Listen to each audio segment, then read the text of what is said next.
જય ભારત. આપને આશ્ચર્ય થશે કે જય ભીમનું સંબોધન શા માટે, જય ભારતનું સંબોધન શા માટે? તો ભારત આપણો દેશ છે અને આપણે બધા ભારતીયો છે. પહેલી વાત, જય ભીમ શા માટે? તો આખા દેશને અજવાળું આપનાર, પ્રકાશિત કરનાર, સંઘર્ષ કરનાર, સંઘર્ષની શિક્ષા આપનાર અને આ પત્રકારિત્વ શું છે, શેના માટે છે, એવી કોઈ વાત કરી હોય તો ડોક્ટર બાબા સાહેબ આંબેડકર સાહેબ. બાબા સાહેબે સમાજનો અવાજ, જનતાનો અવાજ બનીને ભારત દેશને એક શ્રેષ્ઠ લીડરશીપ નેતૃત્વ પૂરું પાડ્યું. આપ સૌ જાણો છો કે પત્રકાર એક કલાકાર છે, સાચો કલાકાર, અને એ પોતાની કલમથી દુનિયામાં થતી ઘટનાઓને જનતા સમક્ષ રજૂઆત કરે છે અને લઈ જાય છે. આ છે પત્રકારની ફરજ, એની જવાબદારી છે. જવાબદારી દરેક પત્રકાર પોતાની જવાબદારી સમજે તો એ ખૂબ જ આગળ વધી શકે.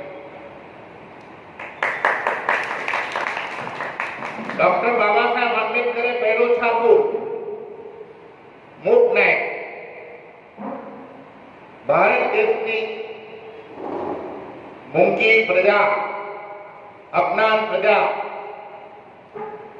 અને અન્યાયી પ્રજા માટે ડોક્ટર બાબા સાહેબે છાપાની શરૂઆત કરી. ત્યાર પછી અમે અંતિમ છાપું પ્રબુદ્ધ ભારત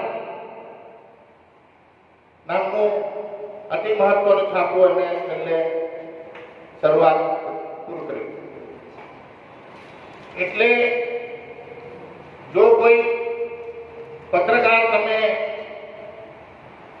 વિચારો તો ડોક્ટર બાબા સાહેબ એ પત્રકારોના આદર્શ હતા.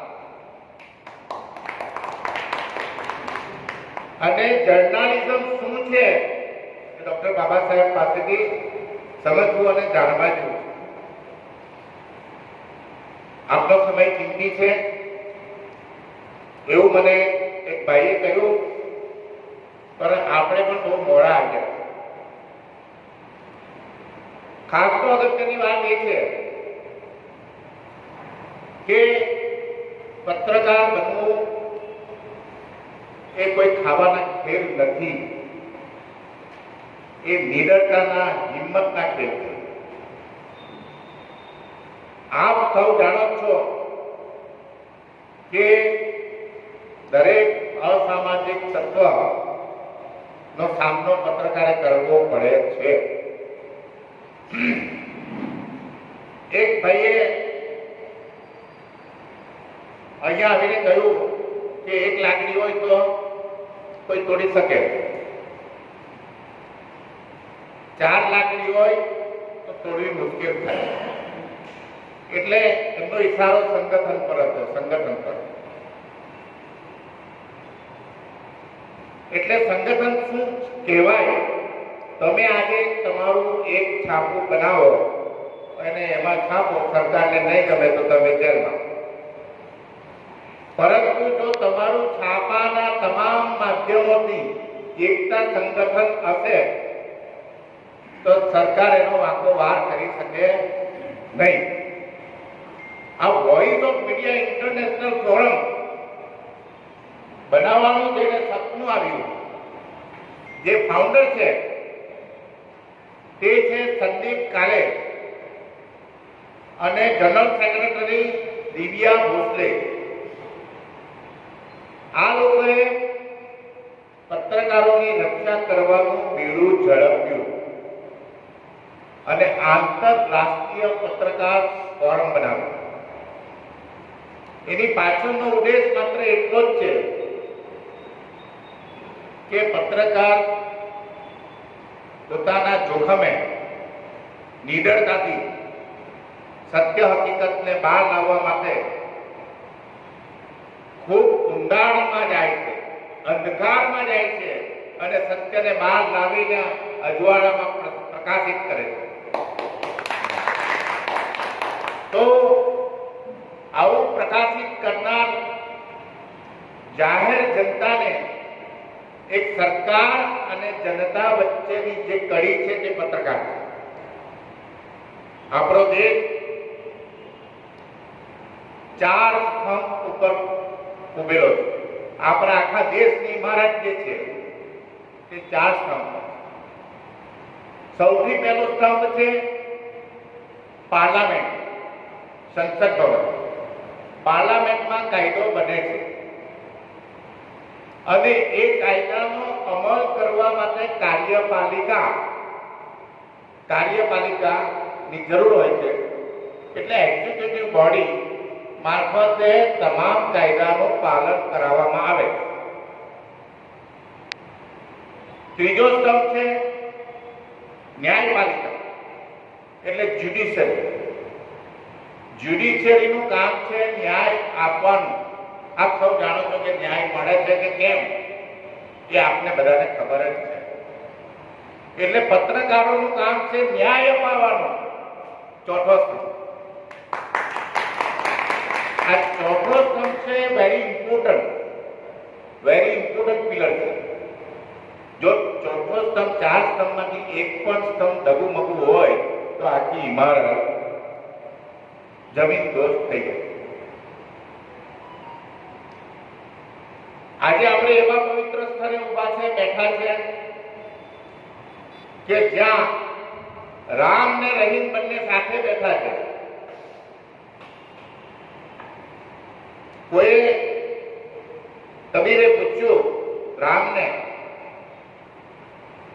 રહીમને પૂછ્યું કબીરે કે રહીમ તું દાન કરે છે અને સરોવરથી પાછી તરફ આંખ પણ ઝુકાવી દે છે, આ શું કરે છે? દાન કરે છે અને આંખ પણ ઝુકાવે. એટલે રહીમે કહ્યું કબીર તમે તો અંતર્યામી છો, બધું જાણો છો. આ કબીર સાહેબે કહ્યું છે અંતર્યામી છો, તમે બધું જાણો છો. એટલે એની ભાષામાં જે હિન્દીમાં કે એ ભાષામાં કહે છે કે દેનહાર કોઈ ઓર હૈ बेइज्जत है जिन रेन, देनहार कोई और है बेइज्जत है जिन रेन, लोग भरम हम पर करे ताको નીચો નહીં. એટલે ઉપર વાળો આપે છે તે જ હું અહીંયાથી પાસ કરું. એટલે પત્રકારોની ફરજ છે કે ઉપર વાળાએ જે કંઈ પણ કર્યું છે તેને ઉજાગર કરવાની વાત. સમાજમાં જે કંઈ ઘટના છે એ ઘટનાને બહાર પાડવાથી પત્રકારોની ઉપર લટકતી તલવાર આવે. એ લટકતી તલવાર માંથી બહાર નીકળવા, સુરક્ષિત થવા આ સંદીપ કાલે નામના એક માનનીય ફાઉન્ડર એમણે આ વિચાર આવ્યો, વિચારને અમલમાં મૂક્યો અને એનો હેડક્વાર્ટર મુંબઈ રાખ્યો. પહેલો પ્રોગ્રામ એમણે કર્યો દિલ્હીમાં. એ પ્રોગ્રામમાં અનેક દેશના ધુરંધરો, મંત્રીઓ આ સંઘને, આ એસોસિએશનને સલામ માર્યું. સલામ એમને કોઈ મારતું નથી, કેમ કે પત્રકાર એ જગતનું સૌથી મોટું અંગ છે અને એ જગતનું અંગને સાચા અર્થમાં જો તમે પ્રકાશિત કરશો તો ગોડી મીડિયાનું લાગેલું કલંકમાંથી દૂર થવાશે. આજે ભારત દેશને જે જરૂર છે સત્યની, પત્રકાર જે માહિતી આપે છે એના પરથી પોલિસી બને છે. પત્રકાર શોધીને લાવે છે માહિતી કે ભારત દેશમાં કઈ પરિસ્થિતિમાં ભારત દેશ છે, એનો વિકાસ કેવી રીતે કરવો, કેટલા અંશે કરવો, અને એની પાસે આપણી પાસે સંસાધનો છે કે કેમ, કેટલા કરોડોનું કેટલા લાખોનું ભારતનું દેવું છે, કોણે કર્યું, કેવી રીતે કર્યું, ભારતના નાગરિકો પર માથાદીઠ આવક કેટલી છે, માથાદીઠ બોજો કેટલો છે, પરિસ્થિતિ શું થશે, જીડીપી આંક કેટલો છે, આ બધી માહિતી પત્રકારો શોધી લાવે. સરકારને પણ હલાવી નાખે છે, વિરોધ પક્ષને પણ હલાવી નાખે છે. દરેકને ટાઈટ રાખવાની જે જવાબદારી છે પત્રકારોની, અને એ જવાબદારી જો મજબૂતાઈ રીતે નિભાવવામાં આવે તો voice of media international forum આપની સાથે છે. માત્ર પત્રકારોએ સેવા જ કરવાની નથી, પત્રકારોને પણ પરિવાર છે, એને પણ બાળકો છે, એને પણ ઘરમાં પત્ની છે, પતિ છે, પરિવાર છે, પરિવારની ઉપર પણ લટકતી તલવારો છે. તો એની આવકનું શું, એની ચિંતા કોણ કરશે? એસોસિએશન. એની ચિંતા કોણ કરશે? જનતા. એની ચિંતા કોણ કરશે? વકીલો. કેમ કે વકીલો પણ એક એવી હસ્તી છે, અને આજે હું વકીલો થઈને વકીલો સાથે વિનંતી કરું છું કે પત્રકારો સાચા હોય તો એમના માટે મફતમાં કેસ લડવો જોઈએ. અને દરેક પત્રકારને હું કહું છું, તમે સાચા હશો તો હું તમારા માટે કેસ લડવા તૈયાર. અને એનો નંબર તમારે નોંધવો હોય તો આજે નોંધી લો, પેન લઈ લો, પકડી લો. મારો નંબર છે, મારું નામ છે નવીન ચૌહાણ. મારો નંબર છે 9979911511. આજે મને આ લાઈફમાં તક મળી છે સેવા કરવાની, તો એ ગુજરાત રાજ્યના વોઇસ ઓફ મીડિયાના પ્રેસિડેન્ટ હિતેશભાઈ મારુને આભારી છે. એટલે હિતેશભાઈ મારુ આ ગુજરાત રાજ્યમાં લઈને આવ્યા છે. અને હસમુખભાઈ વરિયા, જે આપણો અહોભાગ્ય છે કે સૌથી પહેલો પ્રોગ્રામ બોડેલીમાં થાય, અને બોડેલીમાં જે કાર્યક્રમ એમણે કર્યો, આનંદની વાત છે. આ સંઘ જે છે, ફોરમ છે, એમાં અત્યાર સુધીમાં 5,70,000 મેમ્બર્સ બની ગયા. આવડું મોટું સંગઠન છે. 52 દેશોમાં ચાલતું સંગઠન છે. 52 દેશોમાં. તમે વિચાર કરો, કોઈ પણ દેશમાં જો પત્રકારને અન્યાય થશે તો આ સંગઠન ટોપ કક્ષાએ ઉચ્ચ લેવલનું કામ કરે છે. કોઈની તાકાત નથી કે તમારી આંગળી ઉઠાવીને તમારી સામે બોલે, પરંતુ એ સંગઠનને મજબૂત કરવાની જવાબદારી પણ તમારી છે. અમે તો મિત્રો કાયદા પ્રમાણે તમને જે જ્ઞાન આપવાનું હશે એ પીરસ્યું, પણ તમારે પણ તમારી પોતાની સલામતી પોતે પણ રાખતા શીખવું પડશે. અને એ સલામતીમાં તમને આ ફોરમ તમને મદદ કરશે. એમાં જે નિમણૂક પામેલા એડવોકેટ છે અથવા બીજા પણ હશે તે પણ તમને મદદ કરશે. એટલે હું અપેક્ષા રાખું છું આપની પાસે કે પહેલા તો ભારતનું બંધારણ શું છે એ જ કોઈને ખબર નથી. બંધારણની બધા વાતો કરે છે, પણ બંધારણમાં હક અને અધિકાર પત્રકારોને આપ્યા છે. બંધારણમાં હક અને અધિકાર નાગરિકોને આપ્યા છે. આજે જે વર્તમાન સમયમાં જે બંધારણને ફાડી નાખવાનું, સળગાવી નાખવાનું, બરબાદ કરી નાખવાનું, સુધારો કરવાનું જે બધા વિધાનો કરે છે તે ગેર જવાબદાર લોકો કરે છે. બંધારણ શું છે એની સમજ જ નથી. પહેલી વાત, આખું બંધારણ સુપ્રીમ કોર્ટના લોયરને પણ ખબર છે કે કેમ ઘણી વખત આપણને પ્રશ્ન થાય. આપણી પર રાજ કરનારા રાજસેવકો એને પણ બંધારણ ખબર છે કે કેમ એવો પ્રશ્ન સ્વાભાવિક છે. કારણ કે ઘણી વખત ઉચ્ચ કક્ષાના રાજકારણીઓ, પછી એ સરકારના હોય, વિરોધ પક્ષના હોય, કોઈ પણ, અને સુપ્રીમ કોર્ટના જાણીતા એડવોકેટ એ લોકો પણ કેટલીક વખત ભૂલો કરે છે. ભારત દેશનું બંધારણમાં પહેલો જ અનુચ્છેદ છે, એ અનુચ્છેદમાં દેશનું નામ ભારત આપ્યું છે. Bharat, Bharat that is India, એટલે બે નામ આપ્યા છે, ઇન્ડિયા અને ભારત. છતાં ઘણા લોકો પોતાની હોશિયારીપૂર્વક અથવા તો ડોક્ટર બાબા સાહેબે અતિ પછાત ગણાતા અસ્પૃશ્યમાંથી આવતા હોવાથી એનું બંધારણને ફેંકી દેવું અથવા એને અપનાવવા નહીં, એવી જે માનસિકતા છે તે મગજમાંથી કાઢી નાખવી. કારણ કે ભારત દેશનું બંધારણ યુનાઇટેડ નેશન્સ યુનોના એન્ટોની ગુટરેસે એવું કહ્યું છે કે આખા વિશ્વના બંધારણ મેં વાંચ્યા છે, એમાં ભારત દેશનું બંધારણ સર્વશ્રેષ્ઠ છે. અને જો એનો અમલ કરવામાં આવે તો આ જે યુદ્ધ થાય છે ને આજની તારીખમાં, તે યુદ્ધ ના થાય.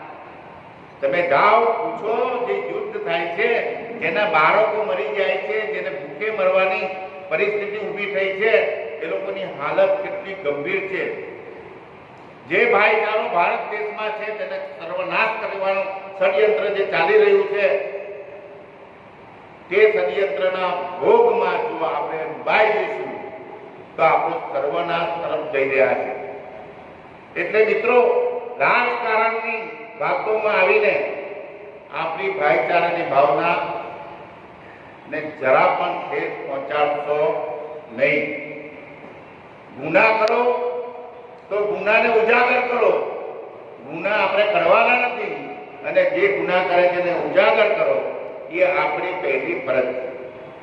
હવે આખું બંધારણ તો હું તમને સમજાવી શકું એમ નથી, હમણાં એવી પરિસ્થિતિ નથી, પરંતુ તેમ છતાં બંધારણનું પ્રિએમ્બલ એવું કહે છે કે વી the people of India having solemnly resolved to constitute of India into sovereign, socialist, secular, democratic republic, and to secure to all its citizens justice, social, economic and political, liberty of thought, expression, belief, faith and worship, equality of status and opportunity, and to promote among them all fraternity, assuring the dignity of the individual and the unity and integrity of the nation. In our Constituent Assembly, this 26th day of November 1949, do hereby adopt, enact, give to ourselves this Constitution. આ કોન્સ્ટિટ્યુશનમાં તમામ વસ્તુ આપી દેવામાં આવી છે કે ભારત દેશ એક અખંડિત દેશ છે અને સામાજિક છે, રિપબ્લિક, પ્રજાસત્તાક છે. એમાં દરેકને ન્યાય મળવો જોઈએ, વિચારોની આઝાદી હોવી જોઈએ, જે પત્રકારોને આપવામાં આવી છે, સમાનતા હોવી જોઈએ, એટલે દરેકને સમાન તક મળવી જોઈએ, equality before law and equal justice of law, સમાન તક હોવી જોઈએ. છેલ્લું કહ્યું છે કે ફ્રેટર્નિટી એટલે ભાઈચારો આખા ભારતમાં રહેવો જોઈએ.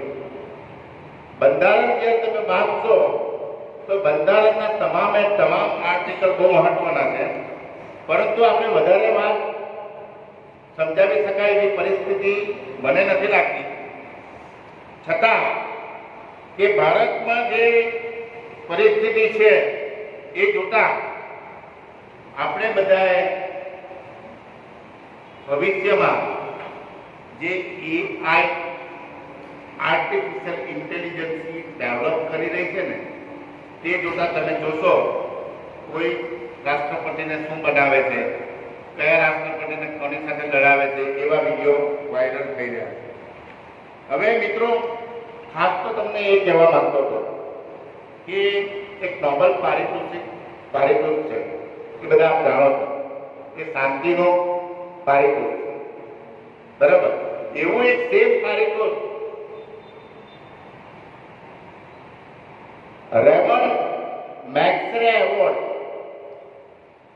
રેમન મેક્સે એવોર્ડ એશિયાનો સૌથી મોટો નોબેલ પારિતોષિક છે. અને એ રોમન મેગ્સેસે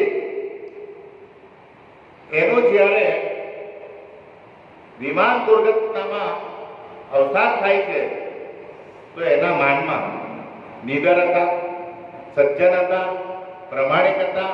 એમણે જે વહીવટ લોકશાહી ઢબે આપ્યો હતો તે એમના માનમાં આ એવોર્ડ આપવામાં આવે છે પત્રકારોને કે કોઈને પણ સારા કાર્ય કરતા હોય તે. 1957માં ન્યુયોર્ક સિટી એમાં રોકફેલર બ્રધર્સ ફંડના ટ્રસ્ટીઓએ આ એક એવોર્ડની રચના કરી અને એ દર વખતે એની એક ટીમ બને છે. ને પહેલો એવોર્ડ જે આપવામાં આવ્યો તે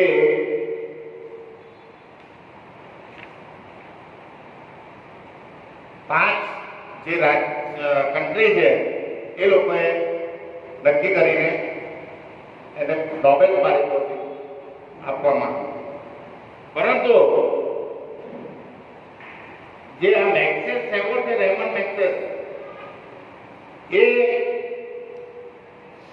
ખરેખર આપને ખબર જ હશે કે આપણા ભારત દેશમાં વિનોબા ભાવે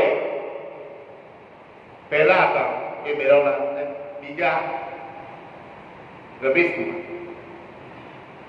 રવીશ કુમાર ની પત્રકારિતા નિડરતાના લીધે એને આ એવોર્ડ આપવામાં આવ્યો. આજે પણ તમે એને સાંભળશો, જોશો, સમજશો તો અતિ ઉત્તમ તમને એમના વિચારો લાગે કે દેશ પ્રત્યે અને દેશના નાગરિક પ્રત્યેની જવાબદારી જો કોઈ નિભાવતું હોય તો રવીશ કુમાર. એટલે એટલી ઉચ્ચ કક્ષાએ પહોંચવું મુશ્કેલ નથી, પરંતુ સમય જતા એ આપણે મેળવી શકીએ. બીજો છે ગૌરી લંકેશ એવોર્ડ.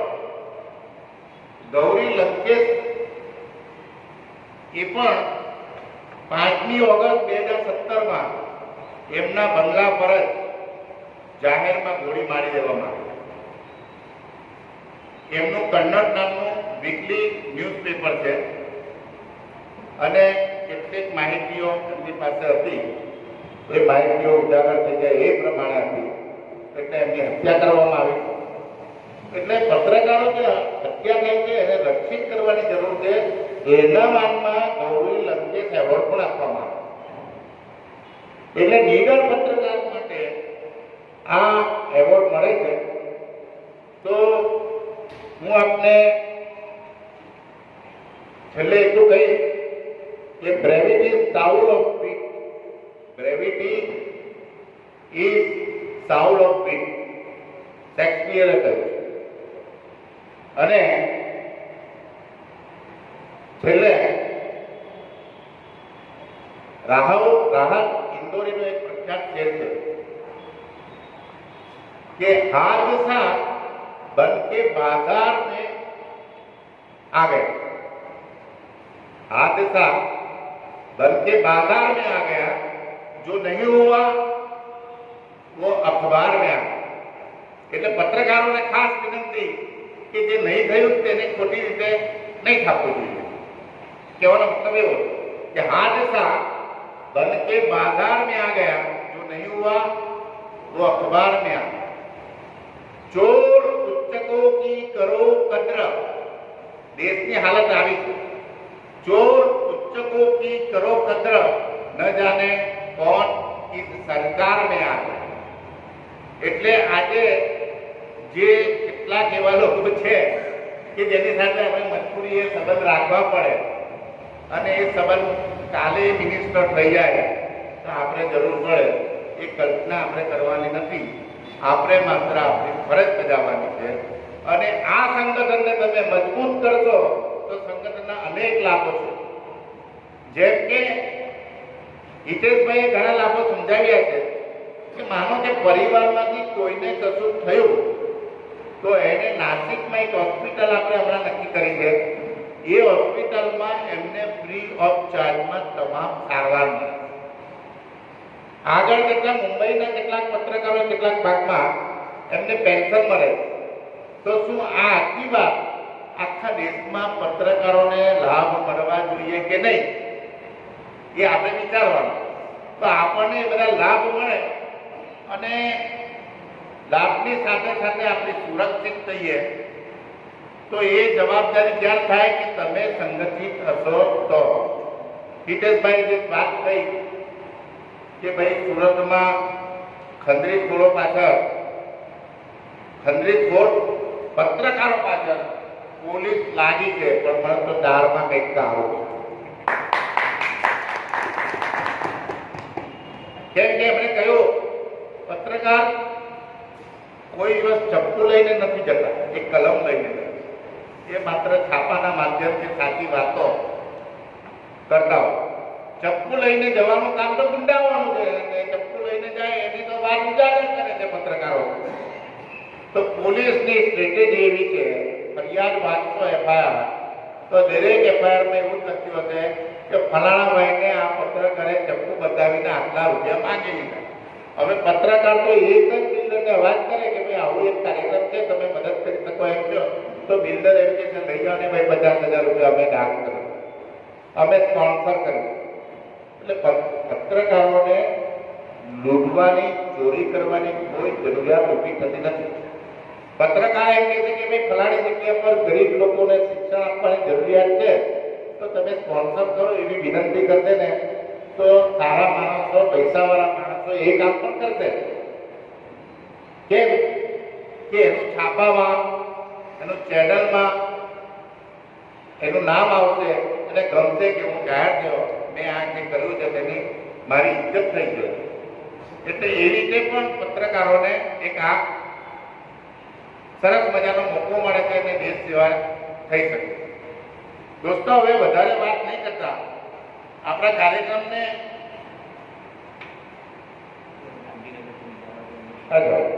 એટલે જે હું વાત કરતો હતો ગાંધીનગરથી કોઈ આવી રહ્યા છે એટલે આપણે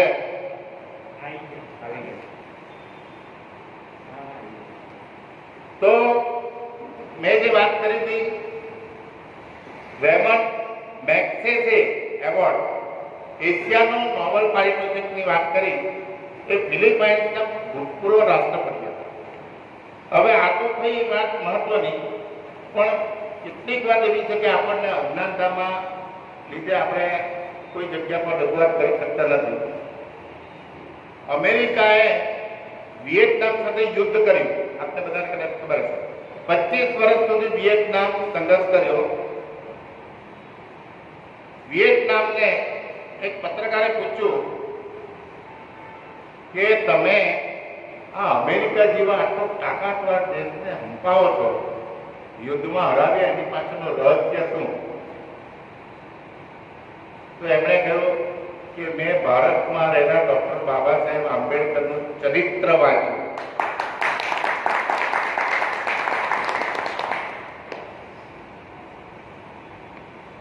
એ પોતે ગુજરી જાય છે. તેમની જે સમાધિ છે કબ્રસ્તાનમાં ખબર પર જે સમાધિ છે ત્યાં લખ્યું છે કે ડોક્ટર બાબા સાહેબ આંબેડકરના શિષ્યની સમાધિ. વિચાર કરો, વિયેતનામના રાષ્ટ્રપતિ ગુજરી જાય છે, એની કબર પર લખેલું છે ડોક્ટર બી.આર. આંબેડકરના શિષ્યની સમાધિ. કેટલું માન છે, કેટલું સન્માન છે. અને ત્યાંથી વિદેશ મંત્રી ભારતમાં આવે છે.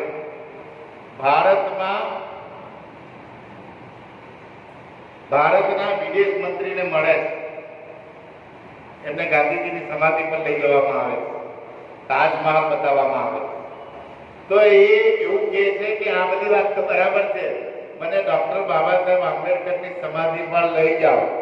એટલે આપણા ભારત દેશના વિદેશ મંત્રી જે હતા તે વિચારવા પડી ગયા કે આ ક્યાં આવી સમાધિ. ભારતના વિદેશ મંત્રીને ડોક્ટર બાબા સાહેબની સમાધિની ખબર નથી. અને જ્યારે એ તો સેક્રેટરી લેવલ પર હોય એટલે તપાસ કરીને પછી લઈ જાય છે. દાદર પાસે સમાધિના દર્શન કરાવે છે. સમાધિ પર જાય છે, દર્શન કરે છે અને ત્યાંથી નીચેથી માટી ખોદીને પોતાના થેલામાં ભરે છે. પત્રકારોએ પૂછ્યું કે આ માટી લઈ જવાનું શું કારણ? આ તો કરો તમે. કે આ માટી છે ને અમારા માટે બહુ મહત્વની છે. હું મારા દેશમાં લઈ જઈશ, એને મારા દેશની માટી સાથે ભેગી કરીશ, મિલાવટ કરીશ, જેથી મારા દેશમાં ડોક્ટર બાબા સાહેબ આંબેડકર જેવી માટી પેદા થાય. આ છે ડોક્ટર બાબા સાહેબ આંબેડકરનું જ્ઞાન. બાબા સાહેબ તો આપ સૌ જાણો છો કે એમની પાસે 32 ડિગ્રીઓ હતી, ઉચ્ચ કક્ષાની 32 ડિગ્રીઓ. અને અમેરિકાની યુનિવર્સિટી, કોલંબિયા યુનિવર્સિટીએ